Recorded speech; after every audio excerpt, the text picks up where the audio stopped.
तो ये है राहुल, जो इस बड़े से शहर में बिल्कुल अकेला है। नौकरी ढूंढते ढूंढते हालत ये हो गई थी कि जेब लगभग खाली हो चुकी थी।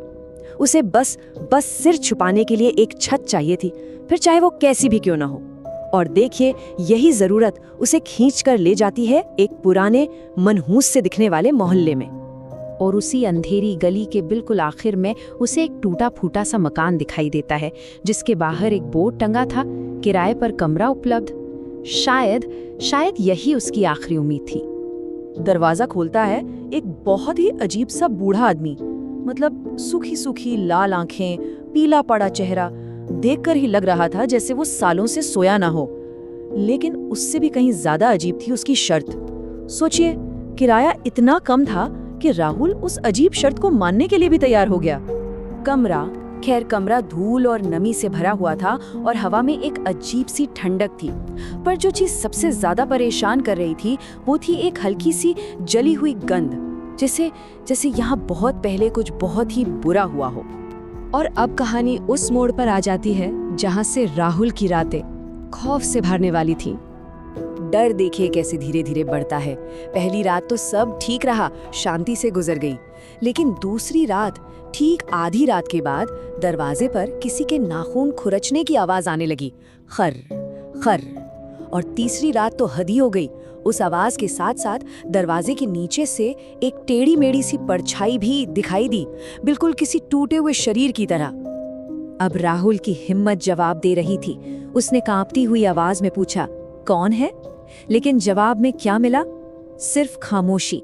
और कभी-कभी ये खामोशी किसी भी चीख से ज्यादा डरावनी होती है ना? अगले दिन जब राहुल ने मकान मालिक को ये सब बताया तो उसका जवाब सुनकर तो राहुल के होश ही उड़ गए।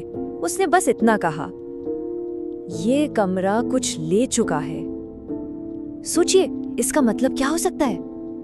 तो अब कहानी उस रात पर पहुंचती है जहां डर सिर्फ एक एहसास नहीं रहा, बल्कि एक खौफनाक हकीकत बनने वाला था। आधी रात के ठीक बाद इस बार खुरचने की आवाज नहीं आई, बल्कि दरवाजे पर एक तेज दस्तक हुई। ठक ठक ठक ठक, अचानक और बहुत तेज। और तभी दरवाजे के उस पार से एक औरत की टूटी हुई, बहुत ही डरावनी आवाज आई, जो राहुल का नाम पुकार रही थी। यही तो कहानी का सबसे भयानक मोड़ है। राहुल ने तो किसी को अपना नाम बताया तक नहीं था, तो फिर दरवाजे के बाहर जो भी था उसे उसका नाम आखिर पता कैसे चला? अब वो दस्तक एक हिंसक हमले में बदल चुकी थी।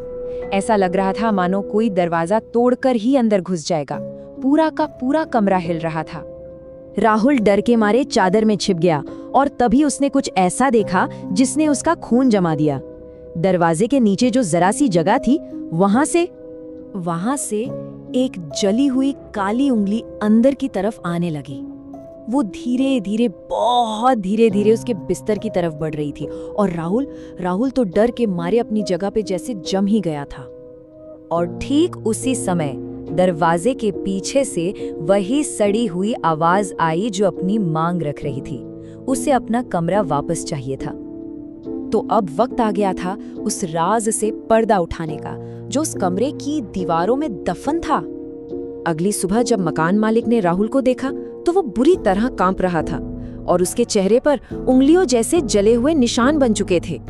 तब जाकर उस बूढ़े मकान मालिक ने वो राज खोला कि 10 साल पहले इसी कमरे में एक लड़की की जलकर मौत हो गई थी और अब हर रात उसकी आत्मा अपना कमरा वापस लेने के लिए आती है। अब कहानी के उस अंत की ओर बढ़ते हैं, जो शायद किसी और के लिए एक नई डरावनी शुरुआत थी। राहुल तो खैर उसी दिन उस घर से भाग गया, लेकिन कहानी वहां खत्म नहीं हुई। कहते हैं वो आत्मा आज भी उस कमरे में है और हर रात अपने अगले शिकार का इंतजार करती है। और जो कोई भी उस आवाज का जवाब दे देता है, वो अगली सुबह कभी नहीं मिलता। ये कहानी हमें यही सिखाती है कि कुछ दरवाजे हमेशा के लिए बंद ही रहें तो अच्छा है।